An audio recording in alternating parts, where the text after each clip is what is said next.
I was, I think it was when the first Star Wars movie came out. The first, well, okay, no. I need to start over with that one. The first new Star Wars movie.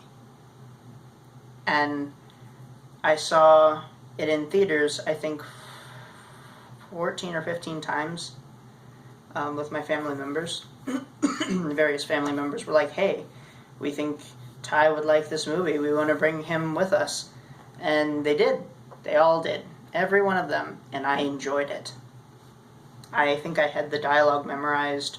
I knew every plot twist and everything. And I'd seen it enough times that I could tell you pretty much what was CGI and what was real. Even at such a young age.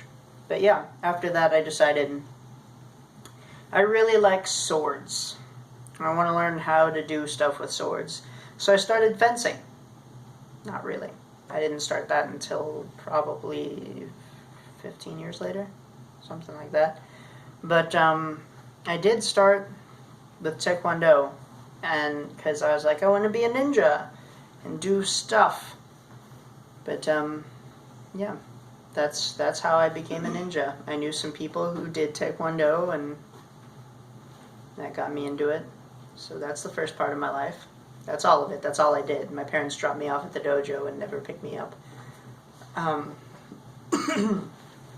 Then, for a portion of my life, I decided I wanted to play instruments. So I learned to play a few instruments, like trombone, piano. For a while, I even played violin and cello.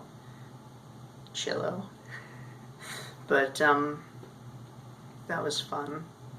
I'm not sure what else I should say about... Oh, well, when I first went to college, you got to be careful when you go to college for you youngsters out there. I went to St. Louis University for a year, and I was on my way home one time. This is probably going to be the only reasonably exciting part of this whole spiel, but I was on my way home one time, and I was stopped by this guy. Well, okay, he came up behind me and was like, hey, drop the bags, or whatever. And so I did, and I turned around, and he had a knife, which is fortunate, because I thought he had a gun, but he didn't. I guess he was a low-budget criminal. But yeah, I ended up getting stabbed, but I took his head, and I hit it against there was a brick wall next to me. It used to be a Boys and Girls Club place, I think, like a meeting place, and the windows were boarded up, and you just don't go into that part of town anymore. But I had, of course, to walk through it to get to Schnucks, not a paid sponsor.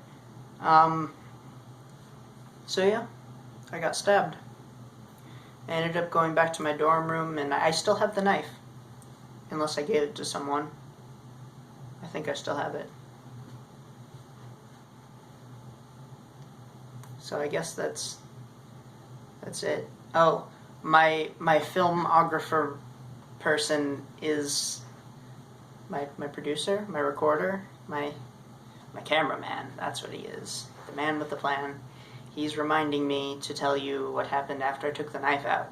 I did sew myself back up, and because I didn't really have time to get to the hospital right away. I had a final.